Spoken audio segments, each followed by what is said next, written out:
Sánchez de Renentes La Grieta y hoy estamos con Seven de TSM que viene de su victoria 3-0 en contra de Team Solid para llegar a la gran final de Ascension Americas. So, Seven, first of all, grand finals.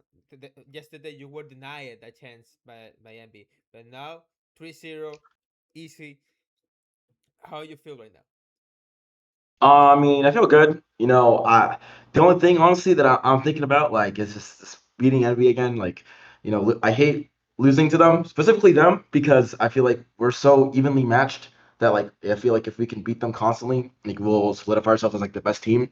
So I'm just so eager to play Envy again. Like that's the only thing on my mind. Yeah, I think that the sense of revenge, to taking revenge on that, Hmm.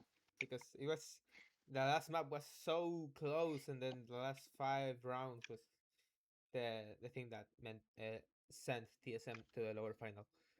Hmm. And actually, that day I interviewed Poppin, and he said that if TSM won that day, it will be over for MB because the map advantages for TSM will be so high that MB will didn't even have a chance in the world final.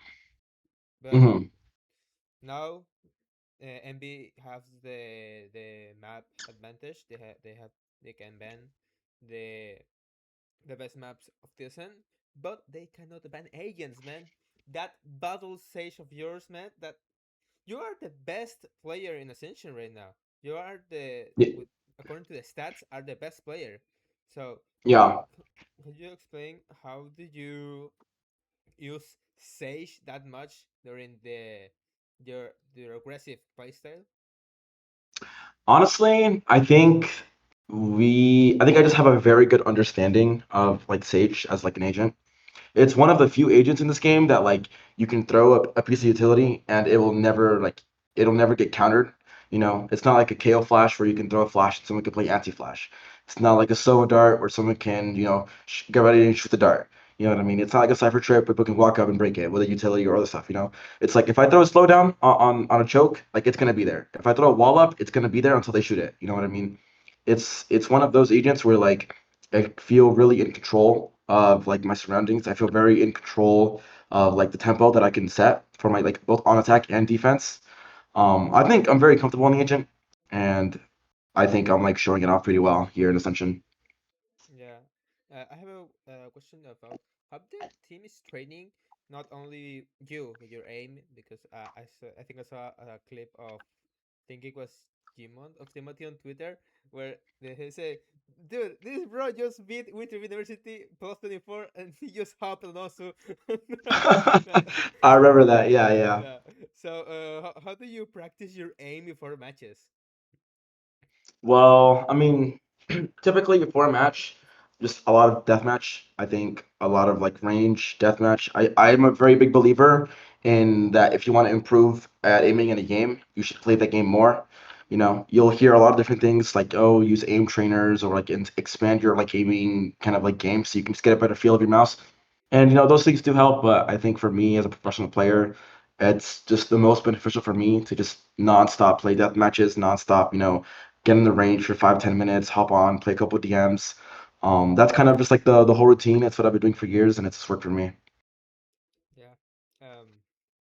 Well, I'm going to be. I'm going to ask a serious question because this is something that you are aware, that the team is aware, that some of your teammates are going to be on another team next year. So, how do you feel about that? That if the team wins tomorrow, it's not going to be the same team as next year.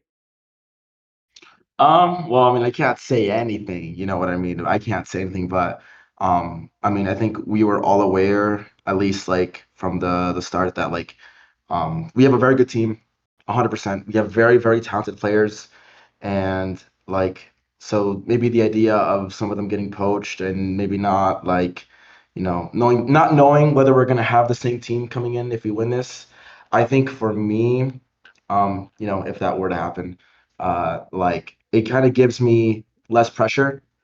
It kind of gives me less pressure knowing that, I have such a good team around me and like I don't know what's gonna happen at the end of the year. I don't know if we're gonna stick together. I don't know if we're gonna get poached apart. But it kind of gives me less pressure knowing that this is like the final ride with my boys. Um, like, and I'm gonna just treat it as that. So every game, I'm just having the most fun I can. Like, there's honestly not too much pressure. Because I know that everyone on my team will go on to do great things. Everyone on my team has so much talent, so much potential that like I don't know, it just gives me less pressure and I just feel like I can just have fun on the stage. Yeah. Well, tomorrow is going to be the last day of Ascension.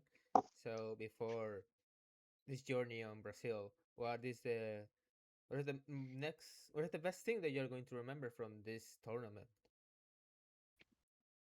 I mean, honestly, it's like everything from the moment that I hopped on the plane and had to sit there for 12 hours in a seat, very uncomfortable, to having the interviews, having this like the matches, like being on stage, hearing the crowd cheer against us, hearing the crowd cheer for us.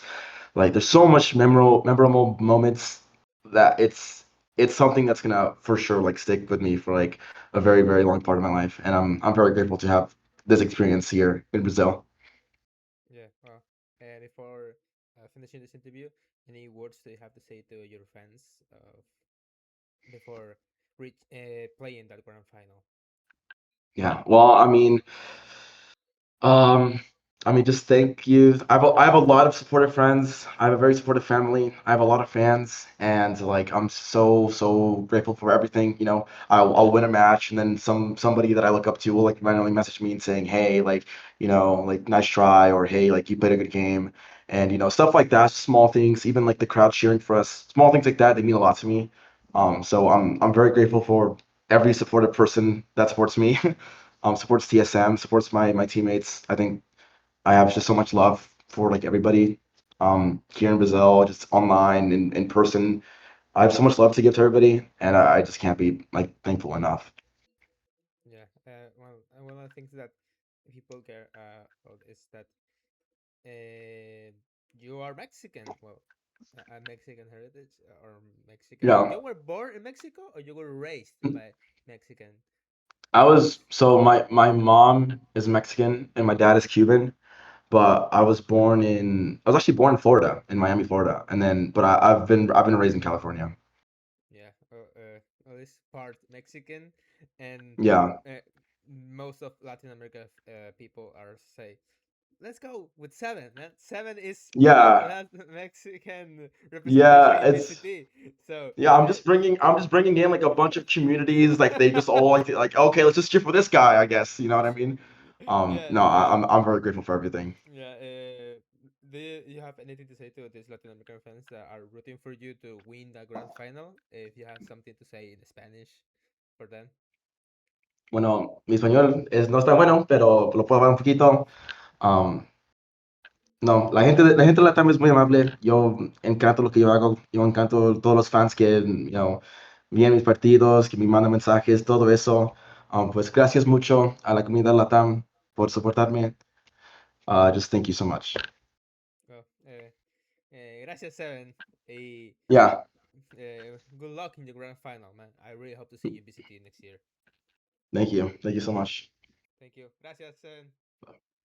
Gracias.